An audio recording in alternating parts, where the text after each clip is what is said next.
Hello and welcome to my review of Dawn of the Planet of the Apes, the sequel to 2011's Rise of the Planet of the Apes. This movie once again features a phenomenal performance by Andy Serkis as Caesar, and it features Gary Oldman and this guy as the token good human of the movie. This movie is one of my top 3 most anticipated movies of the year, the first one being Guardians of the Galaxy, the second one being this movie, and the third one being Captain America the Winter Soldier. The Winter Soldier was already really good, and I covered it in another review. This movie though, did it meet up to my expectations? Was it good? Hell yeah, it was. It was really good. The basic plot of the movie is that it's been 10 years since the virus from the first movie has decimated the entire human race, and there are only very few pockets of humans here and there, and the apes led by Caesar has created their own functioning civilization, and they're all living really peacefully, and it's a bit of a utopia until they run into humans in the woods. The reason why these people are in the woods, it seems, is because they need access to a hydroelectric dam in Caesar's territory so that they can restore power to their colony in San Francisco and start rebuilding. And there we have our movie.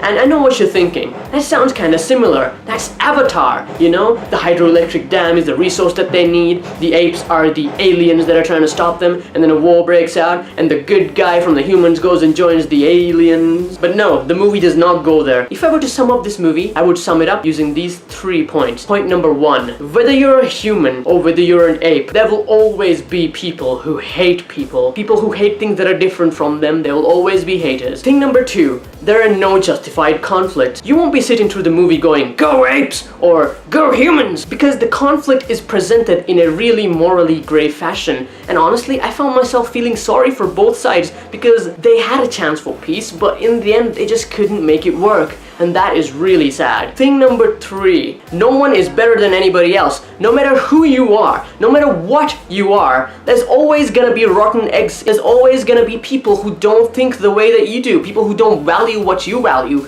And no matter what, you cannot say that you're better than anybody else, because ultimately people are people, and intelligence is intelligence, and desire is desire, and ambition is ambition. These are things that everybody has to deal with. The most surprising thing about this movie is that it manages to be a summer blockbuster while still retaining a lot of heart. It has fights, it has explosions, it has apes on horseback double-wielding machine guns, but it also has a lot of emotion and a lot of character building, and it makes all the emotional stakes much higher. And there is a lot of moral ambiguity in the movie that I really appreciated, because all throughout the movie I could never blame anybody for their actions. I couldn't. Even the most seemingly transparent evil person, I didn't really think they were evil as such. I just saw them as kind of like the symptom instead of the root cause of the problem. You know how when the first Transformers movies came out, we were like, I want movies with more Transformers than humans, and we never got them, did we? Well, this is a movie about the apes. They spend the first 15 minutes of the movie focusing on just apes, and I thought that was fantastic. Great choice by the director, phenomenal acting by everybody who did motion capture for all the apes, and it was just so well written, so well put together, and my god, so emotive. There was a moment in this movie that was amazing. It had a lot of things leading up to it, building up to it, and when it finally came, it was so amazing that I felt touched,